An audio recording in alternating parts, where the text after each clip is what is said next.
నమస్తే, welcome to news AP. Kakinada జిల్లా కిర్లంపూడి గ్రామంలో వేంచేసి ఉన్న శ్రీ నూకాంబిక అమ్మవారి ఆలయ ప్రాంగణంలో శ్రీ రామవీర నూకాంబిక కోలాట భక్త బృందంచే గజ్జల పూజ అత్యంత భక్తి శ్రద్ధలతో నిర్వహించారు. తిరుమల తిరుపతి దేవస్థానం ఆస్థాన విద్వాంసులు వి రోహిత్ కుమార్ సారథ్యంలో వారి మిత్ర మరియు శిష్య బృందంతో ఈ కార్యక్రమం ఘనంగా నిర్వహించారు.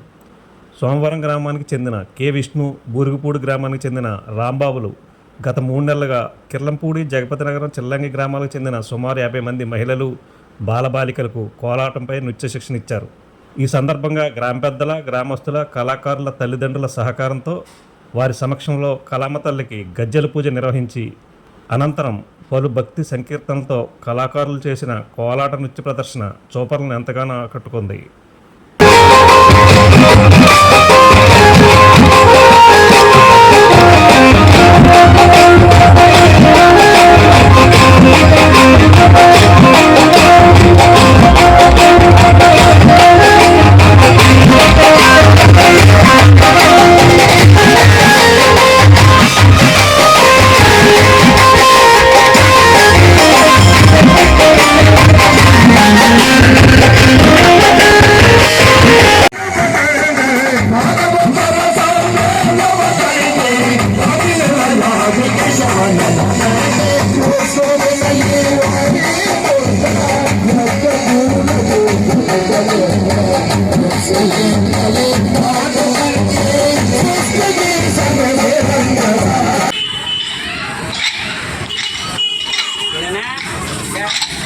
అలా వెంకటేశ్వర గుడి ఉంది అక్కడ.